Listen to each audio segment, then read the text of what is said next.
The cold had been severe and continued so, but the weather was clear and the sun shone. Yet all the way from Mikhailevska, the sight of the road was made horrible by the bodies of the wounded who had been sent back, numbers of whom were found dead of cold or hunger, or abandoned by those charged with moving them. The road was also covered with stragglers, though on this day there was less disorder. Some of the soldiers rallied around their flags so as to share in the anticipated distributions of rations. The emperor observed this, and it gave him a momentary consolation. Late in the day, the weather became damper, and it looked like a thaw, which made the way harder for the artillery and the transports. Luckily, the frost set in again, for they would all have been bogged if the road had broken up. Meanwhile, the viceroy, marching towards Vitebsk, had close pressed by Platov and his horde of Cossacks. On the 8th, headquarters were at Beredikino. For a moment, the emperor thought of pushing forward as far as Smolensk himself, but the surface of the snow had been first melted in the thaw and then frozen when the frost set in again, and this made the road impracticable, particularly in the dark.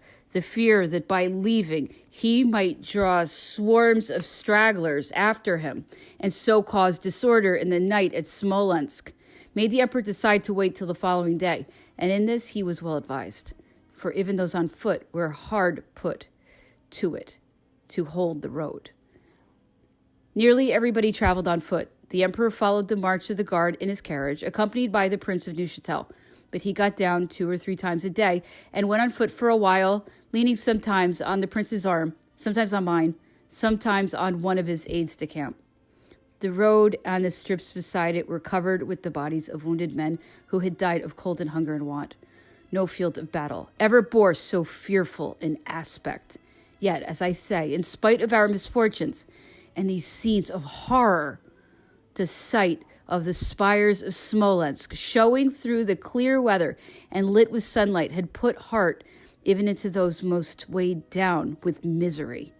It was on the 9th, about noon, that we came once more within sight of Smolensk. The emperor, who had already arranged in advance the dispositions of troops, which the circumstances demanded, busied himself with the distribution of rations that was to be made to the army.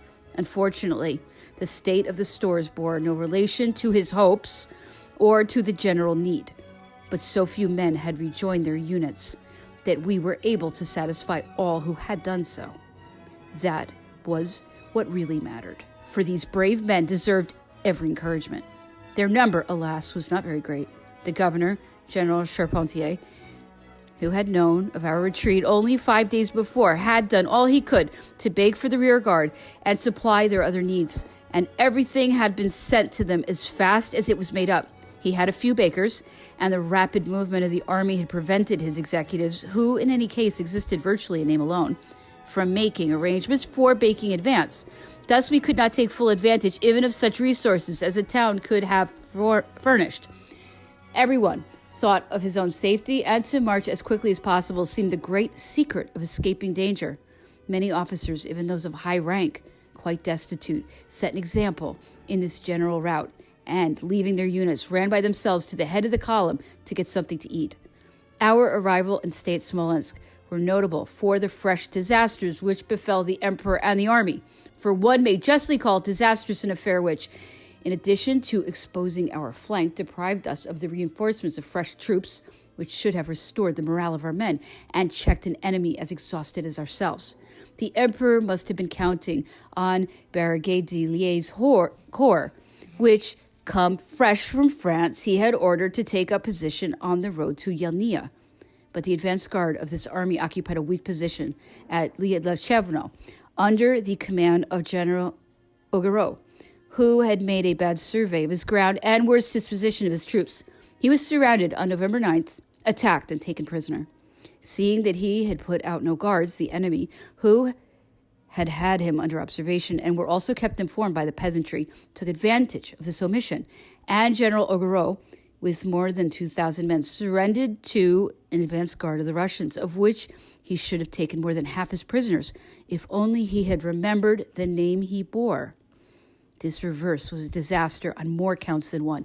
Not only did it rob us of a needed reinforcement of fresh troops and of the stores collected at that point, which would have been very valuable to us. But it also encouraged the enemy, who, despite our misfortunes and the privations of our exhausted men, had suffered since leaving Moscow, were not accustomed to such successes. The officers who had been on the spot spoke very bitterly of the affair and made no excuse for the generals. As for the emperor, he laid upon this incident the responsibility for the continued retreat, which he perceived was necessary, and for the abandoning of Smolensk, where until a few days, or perhaps even a few moments before, he had hoped to establish the main base of his advanced guard while he was in winter quarters. From that moment, he realized the impossibility of going into quarters at Vitebsk and Orka, and he spoke of doing up to 48 hours before. He learned also that the rear guard under Marshal Ney had been hotly engaged by the Cossacks before Dorogobuya. Everything seemed to fall upon the emperor at once, as though to crush him, during his halt at Smolensk. As the incidents I have just mentioned forbade his carrying out the plan of going into headquarters there, he had to recall the viceroy. He did everything possible to reorganize the different units without delaying the march of the army as a whole. Many rations were distributed, and steps were taken for further distributions at Orka and the other places which the emperor thought were better stocked with provisions. He also busied himself with removing the little there was in the arsenal, as though the army had not already more equipment than the teams could draw, and as though these trophies, as he called whatever we abandoned, if they were left at Smolensk, would have more value for the enemy than what we strewed every day along the roads. Clinging still to the idea that he was going into quarters, the emperor could not or would not show a trace of foresight. There's no doubt that we should have preserved much more undamaged if we had made the necessary sacrifices in time. But to 2 or 3 unfortunate horses, we allotted guns and wagons that needed 6. And by not abandoning 1 or 2 guns and wagons at the proper time, we lost 4 or 5 a few days later. We planned for the day only, and because we refused, as the saying is, to give the devil his due, we paid heavily in the end to the enemy. It seemed as if the emperor were expecting some miracle to alter the climate and end the ruin that was descending on us from every side. He gave his whole attention to the guard, whom he hoped to save from the general disaster because they were still holding together. One of the generals commanding the artillery of this corps made so bold one day as to suggest the sacrifice of a few guns in order not to exhaust the teams, already overdriven and reduced below the number needed. But he was not listened to. The generals and officers saw how desperate the situation was, but just as they could see no way out of it, they did nothing to preserve for a few days longer what they knew must in a few more days be lost. Speaking generally, they were so tired of war, craved so much for rest, for the sight of a less hostile country, for an end to these far-flung expeditions, that most of them let themselves be blinded as to the present fruits and future consequences of our disasters, which so they thought would prove a useful lesson to the emperor, and one that would cool his ambition. This was the common view. One can imagine the effect of that temper upon the unavoidable difficulties of our predicament, and can judge how our troubles were increased by the general unwillingness to cope with them. One would have thought, from the way many officers conducted themselves, that la leçon, as they called it, could not be too severe. No one, seeing them so callous, would ever have guessed that the emperor was learning his lesson at the price of Frenchmen's blood. The emperor could see our sorry plight. He was living and marching in the midst of disorder and desolation. Therefore, even the most public-spirited held themselves excused from reasoning with him, or indeed from admitting the disaster was upon us. Alas, the emperor deluded himself, and our ruin followed on his misfortune. The leaders saw safety for the future in the very extremity of our reverses. the emperor saw those reverses much smaller than they were.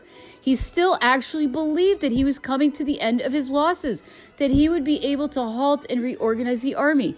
This is amply proved by his fatal insistence that everything should be brought away and everything preserved, which only resulted in everything being lost.